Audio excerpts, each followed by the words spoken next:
अब हम चलते हैं बिजनेस वाले पार्ट पे कि अगर सामने वाला प्रोडक्ट में इंटरेस्ट नहीं दिखा रहा है, अगर सामने वाला प्रोडक्ट पार्ट में इंटरेस्ट नहीं दिखा रहा है, उसे प्रोडक्ट में ज्यादा मजा नहीं आ रहा, तो आप उसे बिजनेस पार्ट के लिए कैसे कंफर्म करेंगे? तो आपने सामने वाले से पूछा कंफर्म आपको बिजनेस पार्ट अच्छा लगा, बोला हाँ, तो आपको क्या बोलना है? सेम ट्रिपल एफ लगाना है। अगर सामने वाले ने आपको बोला मुझे बिजनेस पार्ट अच्छा लगा, आपको क्या बोलना है? मुझे भी बिजनेस पार्ट ही अच्छा लगा था, भले ही आपको प्रोडक्ट पार्ट लगा हो, लेकिन जो सामने वाले को पसंद है वही आपको पसंद है, क्योंकि आप सेल्स के बिजनेस में हैं। समझ रहे हैं? सेल्स के बिजनेस में एक चीज बोली जाती है कि आपके लिए कस्टमर आपका भगवान होता है, भगवान। समझ रहे हैं? जो कस्टमर ने बोल दिया ना वो सही सही है। आप क्या करते हो? सामने वाले से लड़ना शुरू करते हो? नहीं, उसकी बात को रखना है। सामने वाले ने बोला मुझे प्रोडक्ट पार्ट अच्छा लगा, आपको क्या बोलना है? मुझे भी प्रोडक्ट पार्ट ही अच्छा लगा था भाई, क्या बात है। सामने वाले ने बोला मुझे बिजनेस पार्ट अच्छा लगा, आपको क्या बोलना है? मुझे भी बिजनेस पार्ट अच्छा लगा था भाई, क्या बात है। सेम सेम चीजें सामने वाले को अट्रैक्ट करती हैं। समझ में आ रहा है? सेम सेम चीजें अट्रैक्ट करती हैं, तो आपको अट्रैक्ट कराना है, अट्रैक्शन की कला आपको सीखनी है। तो प्रोडक्ट पार्ट अगर उसे अच्छा लगा तो प्रोडक्ट आपको भी अच्छे लगे और प्रोडक्ट की चर्चा शुरू कर देंगे। अगर बिजनेस पार्ट उसे अच्छा लगा तो फिर आपको भी बिजनेस पार्ट अच्छा लगा, और फिर आपको उसे समझाना है लॉस ऑफ डील कि देखो अगर आपको सच में बिजनेस पार्ट अच्छा लगा तो भाई होने के नाते तुम्हें बिजनेस की एक बात समझाता हूं जो मैं किसी और को नहीं समझाता। इस बिजनेस के अंदर एक नुकसान भी है जो मैं किसी और को बताता नहीं हूं, क्योंकि नुकसान कोई कभी बताता नहीं है। तो सामने वाला क्या बोले, अच्छा नुकसान भी है? कि हाँ, एक ही नुकसान है बस, मैं किसी को ज्यादा बताता नहीं हूं, लेकिन तुझे इसलिए बताना चाह रहा हूं क्योंकि तुझे बिजनेस पार्ट अच्छा लगा। नॉर्मली लोगों को प्रोडक्ट में इंटरेस्ट होता है, लेकिन मैं और तू तो बिजनेस वाले भाई, तो मैं तुझे बिजनेस वाला बंदा है, इसलिए तुझे फायदा और नुकसान समझाना चाहता हूं, और इसलिए तुझे बता रहा हूं एक छोटा सा नुकसान है इस बिजनेस में। बोलेगा क्या नुकसान है? कि नुकसान ये है, और आपने पूरी लॉस ऑफ डिले वाली कहानी सुना थी, और लॉस ऑफ डिले सुना के उसको समझाया कि तू बस एक काम कर, अभी मेरे पास ना कल तक 2 और लोगों की ज्वाइनिंग आने वाली है, तो जल्दी से कल से पहले पहले अपनी आईडी को कैसे भी एक्टिवेट करा ले, उनकी ज्वाइनिंग अगर तेरे नीचे आ गई ना, तेरा बिजनेस चल निकलेगा। सर जिसको बिजनेस पार्ट अच्छा लगेगा वो तो बिजनेस को आगे बढ़ाने के लिए काम करेगा ही करेगा। देखना आपकी सेल्स ऐसे क्लोज होगी। क्लियर है? तो ये है सेल्स क्लोजिंग टिप्स। आपको पहला पार्ट मैंने प्रोडक्ट वाला बता दिया, दूसरा पार्ट मैंने बिजनेस के ऊपर बता दिया, और भी कुछ चीजें बताऊंगा, और भी कुछ चीजें बताऊंगा, लेकिन उससे पहले एक बहुत इंपॉर्टेंट चीज समझाना चाहता हूं। जब आप सेल्स क्लोजिंग के पार्ट में आते हो तो आपको एक बात समझ में आनी बहुत जरूरी है कि यहां पे भी लॉ ऑफ एवरेज ही चलेगा। यहां पे भी वही रूल फॉलो होगा जो आप ऑलरेडी फॉलो कर रहे हैं। ऐसा कभी नहीं होगा कि आपके साथ प्रेजेंटेशन देखा हुआ हर एक आपका गेस्ट आपके साथ ज्वाइन हो जाए।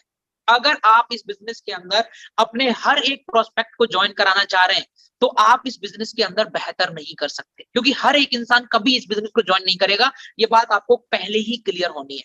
यानी 10 में से 2 या 3 लोग ही आपके साथ इस बिजनेस में ज्वाइन करेंगे। इस बात को एक्सेप्ट करके ही आपको काम करना है। बस आपको कोशिश क्या करनी है? बेहतर से बेहतर फॉलोअप करने की, ताकि आप ज्यादा से ज्यादा लोगों को अपने साथ लेके आए। अब मैं आपको एक रूल बता रहा हूं जो डायरेक्ट सेलिंग के फॉलोअप के अंदर रूल काम करता है। ये रूल है 8x73 का रूल। बड़े ध्यान से समझिएगा, ये आपके बहुत काम आएगा अगर आप फॉलोअप में एक्सपर्ट होना चाहते हैं तो, अगर आप लोगों की ज्वाइनिंग चाहते हैं तो।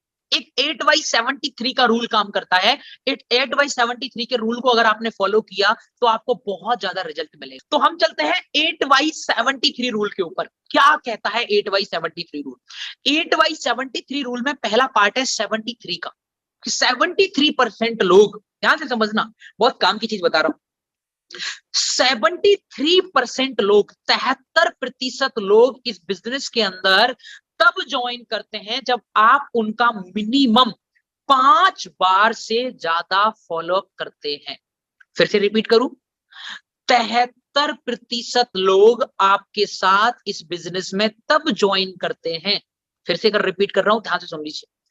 73% लोग, 73% का मतलब है मैक्सिमम लोग, 73% लोग इस बिजनेस में आपके साथ तब ज्वाइन करते हैं जब आप सामने वाले का 5 बार से ज्यादा फॉलोअप कर लेते हैं।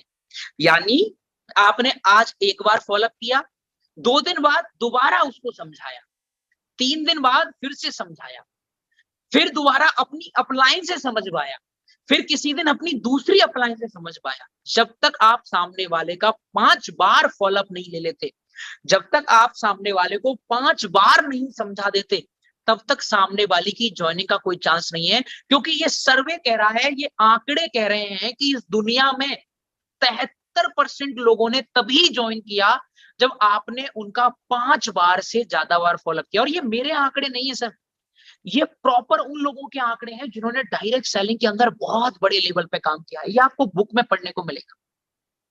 73% लोग 5 बार फॉलोअप के बाद ज्वाइन करते हैं। हम पता क्या करते हैं, सामने वाले को प्लान दिखा दिया, बोले सर मैंने प्लान तो दिखा दिया, ज्वाइन करना होगा तो कर लेगा। ऐसे लोग ज्वाइन नहीं करते। आपको सामने वाले के पीछे पड़ना ही पड़ता है, बस तरीका बदलना पड़ेगा।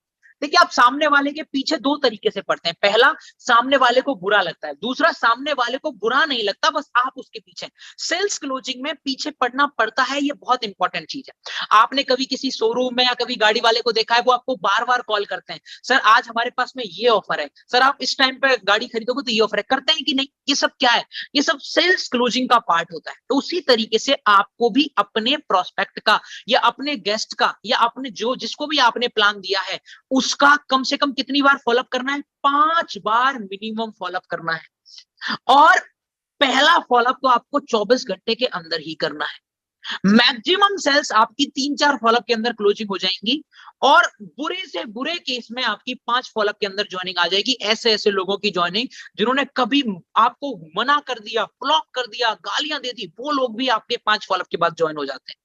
आप इस बिजनेस में बड़े बड़े लोगों के बारे में जब सुनेंगे तो आपको पता चलेगा कि ऐसे भी लोग हैं जिन्होंने सामने वाले को ब्लॉक कर दिया, लेकिन सामने वाले ने लगातार उसका फॉलोअप करते रहे, फॉलोअप करते रहे, फॉलोअप करते रहे, समझाते रहे, समझाते रहे, समझाते रहे, तो सामने वाले ने ज्वाइन कर लिया।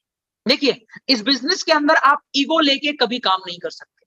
बोला जाता है इनो काम शुरू करे 6 सेकंड में और ईगो काम खत्म कर दे उसी 6 सेकंड के अंदर। तो हम में से बहुत सारे लोग इस बिजनेस को ज्वाइन करते हैं एक बहुत बड़ा ईगो लेके। मैंने प्लान दिखाया, मैं क्यों उसके पीछे पड़ूं? मैं लोगों के पीछे नहीं पड़ सकता। सर सोच के देखिए, आप एक बिजनेस का पार्ट हैं। अगर इस बिजनेस के अंदर आपने करोड़ों रुपए इन्वेस्ट किए होते तो आप सामने वाले से बार बार टाइम लेते और उसके पास जाते, क्योंकि आपका करोड़ों रुपए का इन्वेस्टमेंट है। चूंकि आपका लगा कुछ नहीं है, लेकिन आप इस बिजनेस से पाने तो बहुत कुछ वाले हैं, तो आपको सामने वाले का 5 बार मिनिमम फॉलोअप करना ही करना है। अब पार्ट आते हैं सेकंड पार्ट पर कि 8 क्या कहता है। अब उसमें 8 ये कह रहा है कि जितने भी लोग इस बिजनेस को करते हैं उनमें केवल 8% लोग ऐसे होते हैं, केवल 8%, जो 5 बार किसी अपने गेस्ट का फॉलोअप लेते हैं। बाकी के 92% लोग फॉलोअप करते ही नहीं। और इसीलिए यहां रेशो बिगड़ता है, इसीलिए लोग इस बिजनेस के अंदर कामयाब नहीं हो पा रहे। क्यों? क्योंकि वो सही रूल को फॉलो नहीं कर रहे। अब ये आपके ऊपर डिपेंड करता है कि आप उन 8% लोगों में आते हैं या नहीं आते।